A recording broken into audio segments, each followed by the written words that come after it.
이제 유식은 이제 상이 이제 거의 다 이제 끝나가는 그런 시간인데요. 이제 지금 시간에서 유식을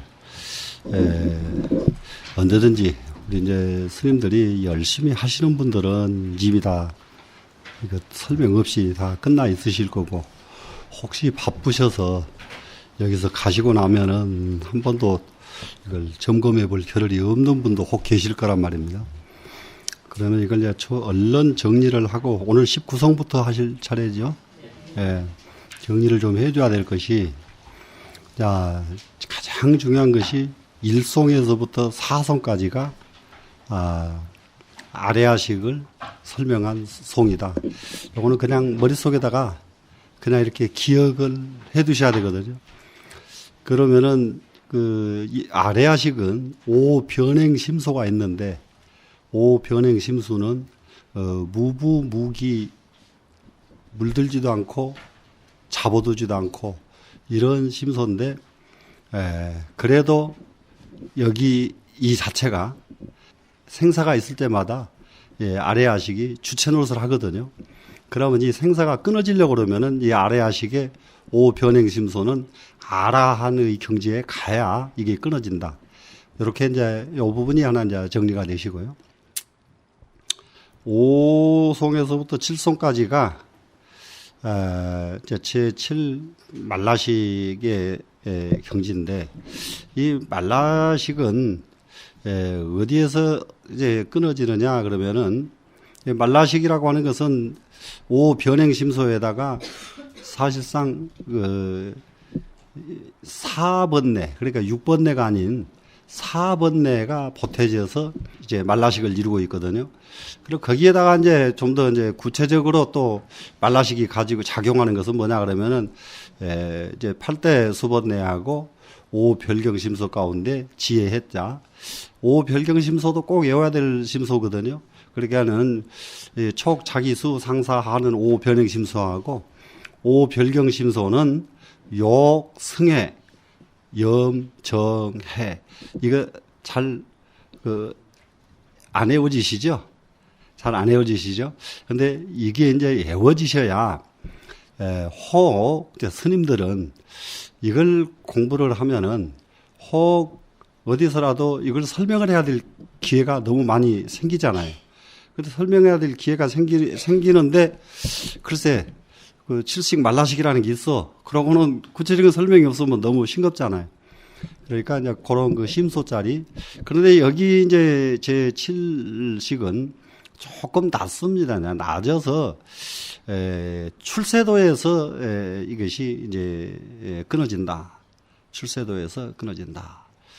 그러니까 아라한의 경지는 출세도를, 그러니까 세간도에서 벗어나서 출세도는 아라한으로 들어가는 초입이 되고, 아라한은 출세도를 거쳐서 과를 증득을 해야 아라한과가 이루어지거든요.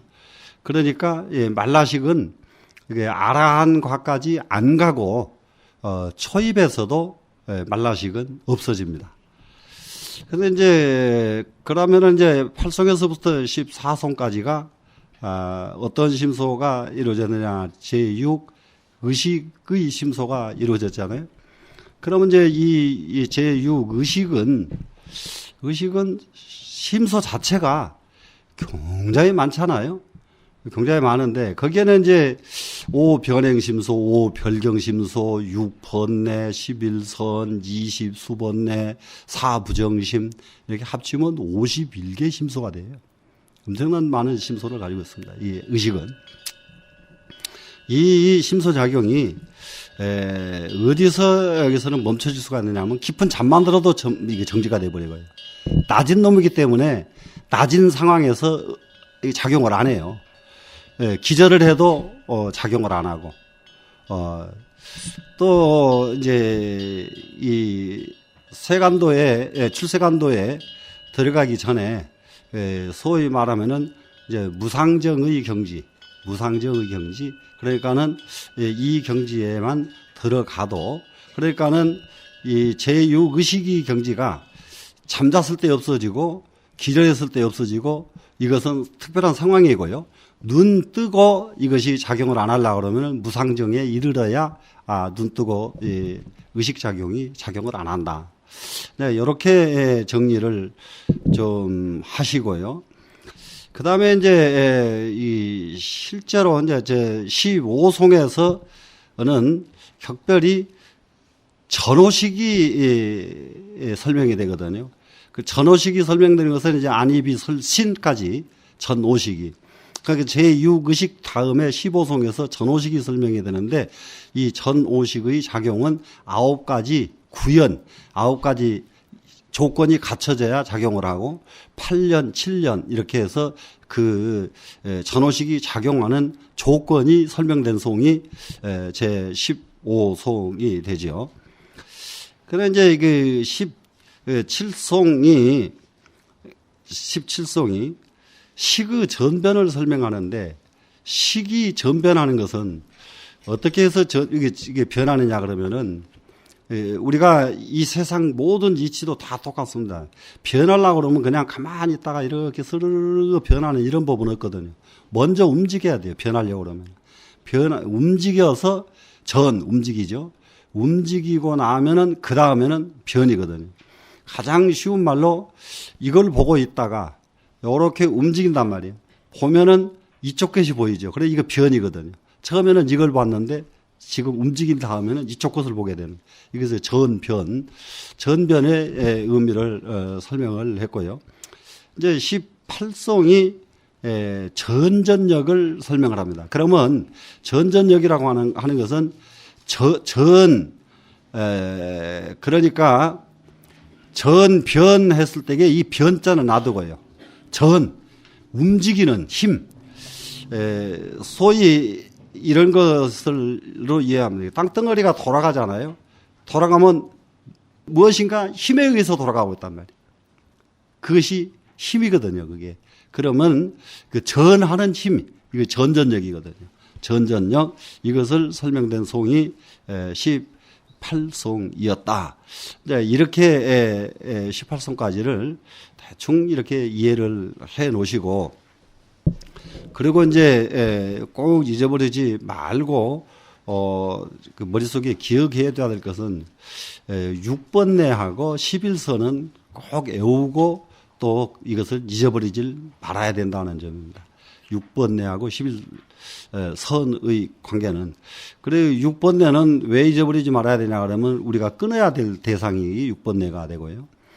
근데 그 11선은 뭐냐 그러면은 우리가 똑같은 공부를 하지만은 선의 심소가 많은 사람이 있고 악의 심소가 많은 사람이 있습니다. 그런데 이 11선을 염두에다 두고 계속 이 12선을 자꾸 반복하고 또 반복하고 하면은 악의 심소에서 선의 심소로 바뀌는 거거든요.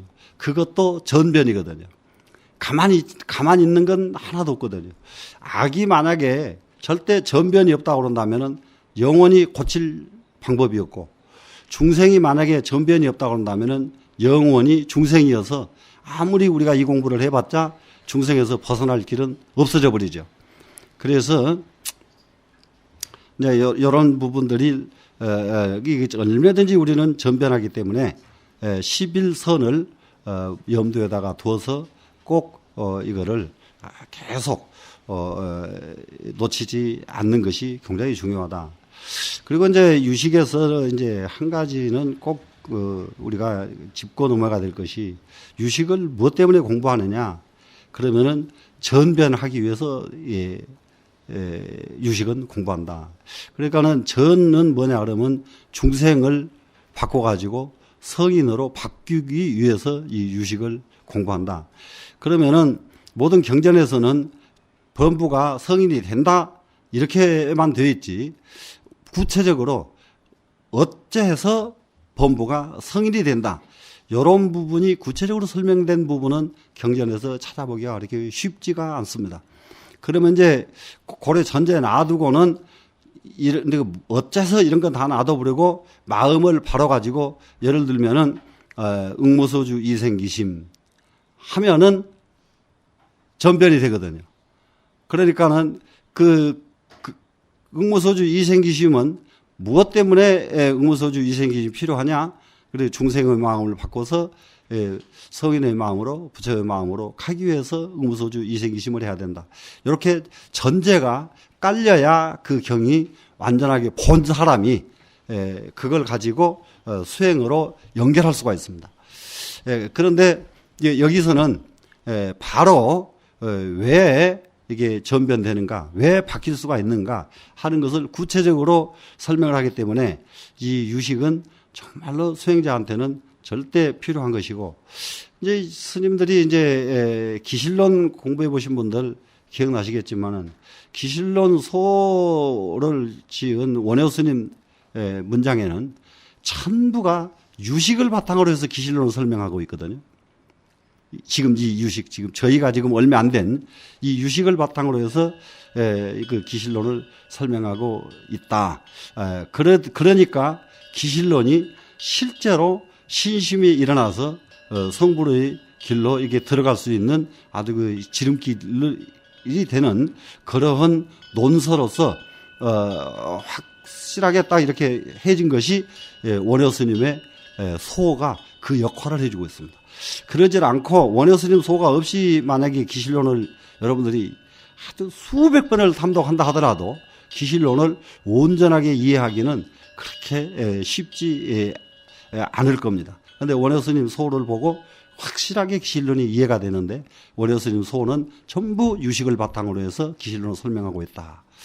그만큼 이제 이 유식이 수행자에게 없어서는 안 될 그런 아주 그 중요한 논서다, 이렇게 생각을 하시고 오늘 19송 한번 보겠습니다.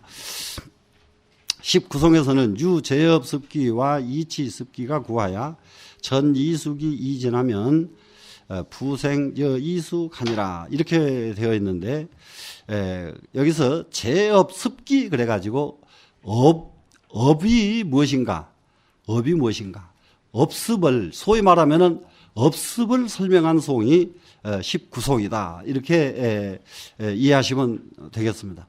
그러니까는 우리가 수만 가지 업이 있는데 이 업이 어디에서 있다가 업을 지어버리냐 그러면 습기에 의해서 업을 일으킨단 말이죠. 그러니까는 업을 끊으려고 그러면은 이 습기가 끊어져야 업이 끊어지지, 습기는 그냥 놔두고 업을 끊으려고 아무리 해도 업이 끊어질 이유가 없죠. 끊어질 수가 없죠. 그래서 이제 이 업의 습기에는 두 가지가 있다 그래. 이치습기거든요. 이치습기. 그러면은 이 이치는 능치, 소치, 이게 이치거든요. 능치, 소치. 그러면 능치는 뭐냐 그러면은, 능치는 습기가 이미 나한테 잠겨져 있어가지고, 생각이 났다 그러면은 그 습기가 불쑥 튀어나와 버린단 말이에요. 이거 능치죠, 이거는. 근데 소치는 뭐냐 그러면은 이 습기에 의해서 경계를 보면은 습기가 튀어나와 버린단 말이죠. 경계를 보면은. 그런데 이제 돈에 욕심이 많은 사람은 돈을 보면 돈 탐욕이 팍 솟구쳐 나버리죠. 이것은 소치가 되잖아요. 그러니까 돈을 안 보면 또 한참 잊어버리다가 돈만 보면은 탁 이게 그렇거든요. 또 이제 이건 이제 우리가 뭐 저기해야 될 건데, 이게 돈보다 명예보다 더 아주 극심한 것이 이성습기인데, 이성습기가 이성과 같이 더불어 있지 않으면은 조용하다가 만나버리면은 그 습기가 불쑥 튀어나와 버린단 말이에요. 이것이 하루 이틀의 습기가 아니라 다급의 습기란 말이죠. 다급의 습기. 그래서 이 습기에는 능치와 소치, 그러니까는 자체적인 습기, 상대에 의해서 발동되는 습기, 이 두 가지가 갖춰져 있단 말입니다. 그래서 이제 이 습기가 업이 되고 업이 무엇으로 변하느냐 그러면 종자로 변하거든요. 그러니까는 아래아식은 아무런 작용을 안 하지만은 습기에 의해서 업이 쌓이고 업에 의해서 종자가 만들어진 이 종자를 아래아식은 조건 없이 지니고 있는 것이 아래아식의 역할이란 말이라. 그러니까는 결국은 이 습기가 갖춰져 있어가지고 전 이숙이 이진하면 그 이숙식 하는 것은 이것은 종자식 중에서 이숙이 있잖아요. 종자 중에서 이시이숙, 이주이숙, 변이이숙 이렇게 하는 이숙이거든요. 이게 종자란 말이에요. 이 종자가 앞에 종자가 이진하면은 이미 없어지면 다 하면 그러면은 부생여이숙하니라 다시 다른 이숙이 톡 튀어나온단 말이죠. 그래서 여기 지금 19송에서는 이게 이 이숙 종자가 이래서 끊어지지 않는단 말이죠. 그러면은 전 이숙이 이미 다 했다 그러면은 이제 여러 가지 설명을 여기는 붙일 수가 있는데 금생 살면서 금생의 모든 이숙이 없어지면은 내생으로 다른 몸을 받잖아요. 다른 몸을 받게 되면은 그러면은 이게 쌓여있던 다른 이숙이 그때 또 푹 종자가 돼가지고 튀어나오니까 이게 생사가 계속 이어지고 끊어지지 않는다. 이렇게 이해를 하시고 81쪽에 보면은 이치에 대해서 이제 그 설명이 되어 있습니다. 그래서 이치 중간단을 보시면은 이치는 모두가 다 견분을 집착하여 실아로 여기고 견분하는 것은 자기 스스로 이게 능치가 되거든요. 견분. 그러니까는 우리가 이제 그 유식에서뿐만 아니고 견분과 상분이라는 말을 많이 경전에서도 보고 많이 봤거든요. 그럼 견분은 무엇이고 상분은 무엇이냐? 이래 딱 그러면은 견분은 다름이 아니라 능치를 견분이라고 한다. 능치. 그 상분은 뭐냐? 상은 뭡니까? 경계잖아요. 모양이니까. 경계. 이것은 소치거든요. 그래서 이렇게 지금 견분과 상분을 이해를 하시면 됩니다. 그러니까 이치는 모두 견분을 집착해 가지고 실아로 여기고 그렇게 견분 그를 집착해서 실아로 여기는 것은 아주 쉽게 말해서 견분이 뭐냐 그러면은 자기가 그동안에 수행 정진해 가지고 자기가 그동안에 또 학문 연마해 가지고 자기가 지니고 있단 말이에요, 지금. 그러면 지니고 있다가 그것이 언제든지 자유롭게 쏟아져 나오면은 그것은 결국은 내게 아니라 능엄경에서 말했듯이 그것은 법진영사거든요. 바깥 경계가 그림자로서 떠올라 있는 것이 지식이고 바깥 영사가 머릿속에 이렇게 잠겨 있다고 하는 것은 전부가 다 이것은 바깥 바깥 경계에 그 그림자가 떠 있어서 지식이 되는 건데 그렇게 생각하지 않고 그것을 진짜 자기로 착각을 해버린단 말이죠. 이 견분 자체를. 그래서 자기라고 여기고 상분을 집착해 가지고 뭐라고 하느냐 그러면 신법으로 여기는 것이 확고하다. 상분을 집착해서 신법으로 여기는 것은 뭐냐 그러면은 상분은 우리가 지금 전부가 머릿속에 들어져 있는 것은 뭐냐 그러면 상분에 의해서 들어와 있거든요. 그러니까는 지금 조금 전에 말씀드렸던 모든 지식이고 모든 상식이고 모든 관념 이런 것들은 어떻게 해서 만들어졌냐 그러면은 상분에 의해서 만들어졌거든요. 상분에 의해서 만들어졌는데 이 상분을 어떻게 여기느냐 그러면 실법으로 착각을 한다. 이래서 견분과 상분 이것이 능치와 소치가 된다. 이런 요지를 이해를 하면 됩니다. 그래서 실법으로 여기는 것이 확고해 가지고 흩어지지 않고 시간이 오래되면은 일종의 습기가 된다. 그래 요놈이 오래오래 되면은 습기가 되거든요. 그래서 우리가 지금 그 관세음보살 기도를 하고 지장보살 기도를 하는 것은 그것이 하루에 1시간씩 2시간씩 반복해서 어느 시간까지 계속 그걸 반복해 주면은 관세음보살 습기가 되죠. 그게 지장보살의 습기가 되죠. 그러면 보살의 습기는 나중에는 성불의 분상에서는 그것도 내버려야 되는데 현재 세간도의 현상에서는 그 습기는 선의 습기란 말이죠.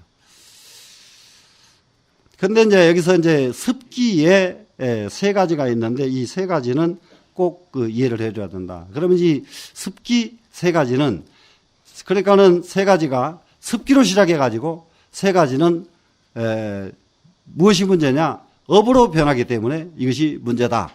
이렇게 해서 이 세 가지 습기를 한번 보겠습니다. 첫 번째는 명언 습기. 그래 명언이라고 하는 것은 명칭, 언설. 이건 명언이거든요. 그러니까 명자는 명칭이고 명언 할 때의 언자는 언설이죠. 어떤 의미를 표시하는 언, 장, 구, 부호 등은 이것을 표의 명언이라고 한다. 그러니까 이런 부분도 이제는 조금 더 유식을 정밀하게 이해를 해야 된다. 그러니까는 19성에서 가르치는 것은 제업 습기를 가르쳤고 제업 습기에는 세 가지가 있다. 세 가지가 있는데 그 세 가지는 첫 번째가 명언 습기인데 이 명언 습기에 또 두 가지가 있다. 그래 왜 뭐가 두 가지가 있느냐 그러면은 언어, 장구, 부호 등 이러한 명언들은 표의 명언이라 하고 이것을 표의 의사를 표시한 드러낸 명언. 그래서 이런 것들을 표의 명언을 계속 쌓고 쌓아가지고 내 속에 가지고 있다가 내 것으로 끌어내는 거죠. 그리고 이제 경계를 요별하기 위해서 묘술 형용하는 것은 그것은 뭐라고 하느냐 그러면 현경명언이라고 한다. 현경명언은 경계를 드러내는 거죠. 경계가 드러나는. 그러니까는 우리가 경계가 딱 보면은 저건 나무구나. 저 나무는 이러이러한 나무구나. 이렇게 이게 해서 그것이 저것은 무슨 나무구나. 어떤 나무구나. 이걸 반복해서 보고 이러면은 이것이 또 습기가 된단 말이죠. 그러한 습기를 현경명언이라고 한다. 그래서 이 명언 습기에 이와 같이 두 가지 뜻이 있다는 것을 이해를 하고 두 번째는 습기에 아집 습기가 문제다. 아란 본래 존재함이 없으나 집착하여 존재하는 것이다. 아는 본래 존재하지 않는데 존재하는 것은 존재한다고 집착하는 거예요. 지금 존재한다고 집착하는 것이다. 진정한 무아의 뜻은 무유화이기 때문에 무아라고 하는 말은 무유화 이 유자가 중간에 들어가야 무아의 개념이 확실해진다. 그리고 무아 그래 버리면은 까딱하면은 뭐가 같아지느냐 그러면은 이게 목석이나 이런 무정물 같이 돼버리거든요. 그리고 무유아가 아가 존재하지 않는다가 무유아죠. 그래 이제 무유아이기 때문에 그렇기 때문에 아집이라고 한다. 아집 아라고 집착하는 거. 아라고 집착한다. 그래서 집착이 생겨나는데 아집에는 어떤 아집이 있느냐 그러면은 구생 아집과 분별 아집이 있다. 그러니까는 아집 습기에도 두 가지가 있다 하는 거죠. 그러면은 이게 구생 아집은 어떤 것이냐 그러면 본능적인 아집입니다. 본능적이고 선천적인 것을 구생 아집이라고 한다. 그리고 이제 분별 아집은 뭐냐 그러면 분별에 의해 일어나거나 학습함으로써 이루어지는 것으로 수렴적이고 이것은 후천적인 습기가 된다. 그러면은 여기서 지금 아집 습기에도 구생 아집과 분별 아집 이 두 가지가 있다. 그래서 지금 여기 습기에 제업 습기에 다른 것은 다 잊어버리고 괜찮은데 이 제업 습기에는 세 가지가 있는데 하나는 명언 습기요. 두 번째는 아집 습기다. 이제 이렇게 이해를 하면 되고요. 명언도 표의 명언이 있고 형경 명언이 있다. 이렇게 이제 이게 정리를 해서 해 놓으시면 되고, 아집에도 구생아집과 분별아집이 있다. 구생아집은 본능적이고 선천적인 아집이다. 이제 이렇게 이제 가닥을 내 놓으시면 되겠습니다. 그러면 이제 세 번째 습기가 무엇이냐 그러면은 유지습기. 그래서 이 유지는 12유지, 그러니까 12인연이죠. 12인연. 그래서 3계를 삼유라 하는 것은 그러니까 인이 하는 것은 인이 있고 과가 있고 생사가 있기 때문에, 그러면 인, 과, 생사 이것을 삼유라고 한다. 그러면은 무유아 할 적에 이 유자도 이것이 존재하는 것이거든요. 나에게 무엇이 존재하느냐? 인이 있고 과가 있고 생사가 있다. 이것을 삼유라고 한다. 그러면 유지습기에는 업습기와 이숙습기로서 3계에서 과를 받게 하는 업종자를 불러일으켜 가지고 감득하는 것이다. 그게 유지습기에서는 업습기, 그러니까는 여기서 어부습기와 이숙습기. 그러면은 어부습기는 업을 지어서 쌓인 습기, 이숙은 종자 속에 이미 쌓여 들어온 습기, 이렇게 있어 가지고 이것 때문에 뭐가 존재하느냐면 인과 과 그리고 생사가 존재하는 삼유가 존재한다. 이제 여기서 인과 문제를 능엄경 같은 데서는 뭐라고 이제 인은 중생을 인이라 그러고 과는 부처를 과라고 한다. 그래서 왜 중생을 인이라고 하느냐? 자, 그러면은 중생이 아니고는 부처가 될 길이 없잖아요. 그렇기 때문에 중생은 부처가 되는 인이라고 한다. 그러면은 똑같은 인과도 수행을 안 한 사람의 인과와 수행을 해가지고 이미 한 경지에 이르는 사람의 인과는 이와 같이 달라져 버린단 말이죠. 수행을 안 한 사람의 인과는 누구를 하나 때렸더니 그 다음에 2개를 얻어맞더라. 그러니까 때린 과보로 너는 2개 맞았다. 그러니까 언제 누구 걸 조금 훔쳤는데 그 과보로 자기는 잊어버리기를 몇 배로 많이 잊어버렸다. 이런 것을 가지고 현실 세계의 인과라고 그러잖아요. 그런데 이제 수행하는 분상에서는 중생과 부처를 놓고 중생은 인이 되고 부처는 과가 된다. 이러한 개념으로 개념이 바뀝니다. 그래 이제 지금 유지습기는 업습기와 이숙습기로서 3계에서 과를 받게 하는 업종자를 불러일으켜 가지고 감득한다 그랬죠 지금. 그런데 여기에는 2가지가 있으니 고와 락 2가지가 있다. 고와 락. 그러면 고는 나쁜 습기죠. 락은 좋은 습기죠. 그러니까 우리 습기 가운데 나쁜 습기는 내버리고 좋은 습기는 유지한다. 그러니까 이것이 재앙막자 중선봉행 이런 의미가 되죠. 이제 이렇게 해서 이제 19송을 대충 마무리를 지어졌는데 19송에서는 가르친 것이 다름이 아닌 제업 습기 이것을 밝혔다. 제업 습기에는 3가지 뜻이 있는데 명언 습기, 아집 습기, 유지 습기 이렇게 3가지의 습기가 있다. 이 3가지의 습기가 쌓이고 쌓여서 업이 돼가지고 그 업의 과보를 받아서 태어나고 그 업의 과보로 죽는 것. 이래서 생사를 반복하는 것을 중생이라고 한다. 이렇게 이제 19송을 정리를 하시면 되겠습니다.